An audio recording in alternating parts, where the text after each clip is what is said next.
kulan wacan oo wanaagsan daawadayaal idlaantiinba ku soo dhawaada warkayga labaad ee telefishinka caalamiga SBTV xaruntiisa dalka Mareykanka.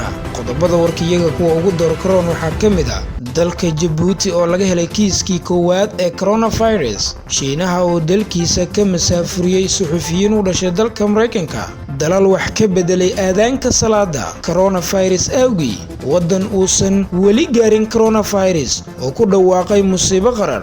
Qodobadaasi iyo kuwa kale oo fidsan goordhow u diyaar garooba.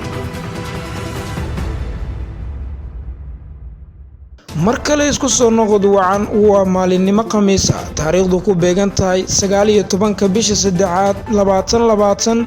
kuna soo dhawaada qodobada warkii oo fidsan.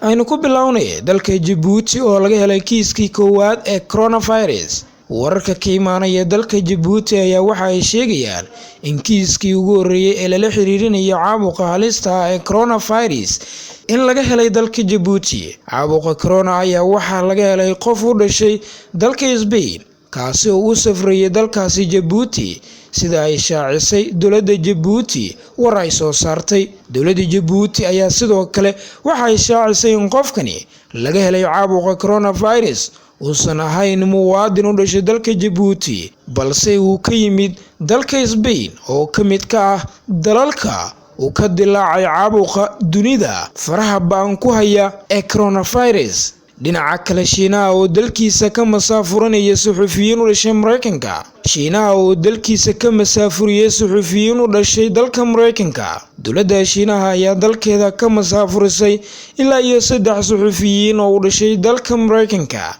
kadib markii ay ku eedeysay in lagu helay warar been abuur ah oo ay ka faafinayeen caabuqa coronavirus-ka faraha baan ku haya gudaha dalka Shiinaha. suxufiyiintan ay musaafurisay dowladda Shiinaha ayaa waxa ay ku howlgali jireen wargeysyada ugu waaweyn dalkaasi Shiinaha, waxaana in muddo ah ay xukuumadda Shiinaha ku haysay dacwad la xiriirta kiisaska been abuurka ee ay sheegeen in ay ku heshay. maxkamad ku taala dalka Shiinaha ayaa maanta go'aankii ugu dambeeyay ka qaadatay kiiska wariyaashan u dhashay dalka Mareykanka ee 3 ah, waxa ayna sheegtay in sida ugu dhaqsiyaha badan dalkoodu dib loogu celiyo.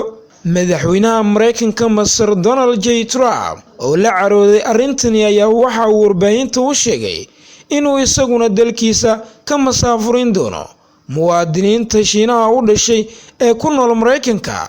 dhanka kale, dalal wax ka bedelay aadaanka salaada, dalalka Kuwait iyo Imaaraadka Carabta ayaa si ku meel gaar ah u xiray masjidada, waxa ayna isbedel ku sameeyeen aadaanka salaada sida ay ku warantay warbaahinta wadamadaasi. dowladaha dalkaasi ayaa joojiyay salaadaha lagu tugto masjidada si looga hortago faafinta fayraska corona ee laayay dad badan. halkii uu muwaadinku ka dhihi lahaa xay cala salaah ayaa waxa uu ku bedelayaa as-salaa fi biyutikum ama as-saluu fi rihalikum oo la micno ah guryihiina ama halka aad joogtaan ku tukada. kumanaan qof oo ku nool bariga dhexe ayuu ku dhacay cudurka safmarka ah ee galaaftay nolosha dad badan. wadamo badan oo islaam ah ayaa joojiyay salaadaha jameecada ah, halka kuwa kalena ay soo gaabiyeen saacadaha ay furnaanayaan goobaha cibaadada. dhinaca kale, wadan uusan weli gaarin coronavirus oo ku dhawaaqay musiibo qaran. madaxweynaha Zimbabwe Emmerson Mnangagwa ayaa ku dhawaaqay musiibo qaran isaga oo sababta ku sheegay cudurka coronavirus, inkastoo dalkaasi weli aan laga xaqiijin halkiis oo ka mid ah xanuunka. Mr. Mnangagwa ayaa sidoo kale dib u dhigay munaasabadda dabaaldegga maalinta xurriyadda dalkaasi ee ku aastaysanayd 18 bisha Abriil, markaasi oo ah 40 sanad guuradii ka soo wareegatay xilligii ay gumeystaha ka xoroobeen dalka Zimbabwe. amar ka soo baxay madaxweynaha Zimbabwe ayaa lagu mamnuucay in 100 qof ka badan ay meel isugu imaan. shirka ganacsiga caalamiga ee Zimbabwe ee magaciisa loo soo gaabiyo ZITF oo la qorsheynayay in uu 21 ilaa 25 bisha Abriil ka dhaco magaalada ku taala koonfur galbeed ee Bulawayo ayaa sidoo kale la baajiyay xayiraadahan lagu soo rogay kulamada dadka ayaa saameynaya kiniisadaha, xafladaha aroosyada iyo weliba kulamada ciyaaraha waxa ayna socon doontaa muddo 60 maalmood ah. Madaxweynaha Zimbabwe ayaa shir jaraa'id oo warfidiyeenada ugu qabtay xafiiskiisa magaalada caasimadda ah ee Harare ku sheegay in aysan jirin xayiraado dhinaca safarada ah, laakiin waxa uu ku taliyay in dadka ka soo safraya dalalka uu gaaray cudurka aysan wadankiisa Zimbabwe imaan.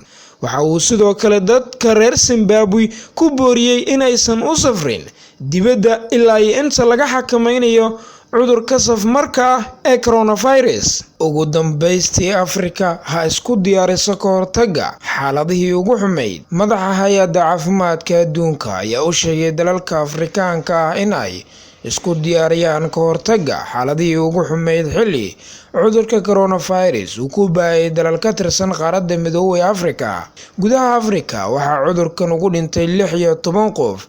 6 qof waxa uu ku dilay gudaha dalka Masar, 6 qof waxa ay ugu dhinteen Algeria, 2 qof gudaha Morocco, halka Burkina Faso iyo Sudan uu min 1 qof u galaaftay. Madaxa hay'adda caafimaadka adduunka WHO loo soo gaabiyo Tedros Adhanom ayaa ugu baaqay dalalka Afrikaanka inay hurdada ka kacaan si looga hortago faafinta cudurkan. Afrika waa inay hurdada isaga kacdo, waxaana aragnay sida dalal kale uu ugu baahay fayraskan kadib markii ay sare u kaceen kiisaskan, ayuu yiri madaxa hay'adda WHO oo ay soo xigatay wakaaladda wararka AFP. Koonfur Afrika, kiisaska laga xaqiijiyay ee cudurkan coronavirus waxa ay gaareen 116 kiis. Dhowaan ay ahayd markii hay'adda caafimaadka adduunka ay ugu baaqday dalalka in ay baaraan qof kasta oo looga shakiyo fayraska corona si loo xakameeyo faafinta cudurka halista ee COVID-19. Saaxiibada qiimiga badan, guud ahaan waa inageenta warkii oo aad ka daawanayseen telefishinka caalamiga SBTV xaruntiisa dalka Mareykanka. War soo jeediyuhu anigu Jimuni. Tan iyo warkan warkiisa xiga, nabadgelyo.